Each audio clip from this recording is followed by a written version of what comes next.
जळगाव जिल्ह्यातील पाचोऱ्यानजीक अतिशय भीषण अशा प्रकारचा अपघात किंवा ही दुर्घटना घडलेली आहे आणि काही लोकांना ट्रेनमधनं धूर येतोय असं वाटल्यामुळे किंवा त्या ठिकाणी आग लागली आहे असं समज झाल्यामुळे त्यांनी ट्रेनमधनं उड्या घेतल्या आणि समोरून येणाऱ्या दुसऱ्या ट्रेनने त्यांना उडवलं आणि मोठा अपघात त्या ठिकाणी झालेला आहे।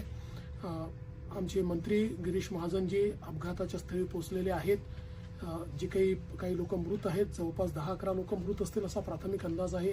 तेवढेच किंवा त्यापेक्षा जास्त लोक जखमी देखील असू शकतात। त्यामुळे सर्व जखमींची व्यवस्था ही करण्यात आलेली आहे। माझं जिल्हा प्रशासनाशी बोलणं झालंय, पोलीस प्रशासनाशी बोलणं झालं आणि मंत्री महोदयांशी बोलणं झालेलं आहे।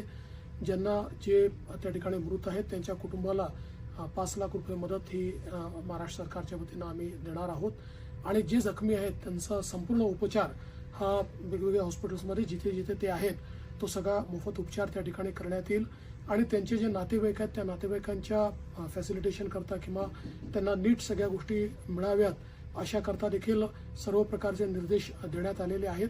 अतिशय दुर्दैवी अशा प्रकारची घटना आहे आणि मंत्री आमचे गिरीश महाजन या संपूर्ण जी काही घटना आहे त्या घटनास्थळी पोहोचून सर्व प्रकारच्या गोष्टी हँडल करत आहेत।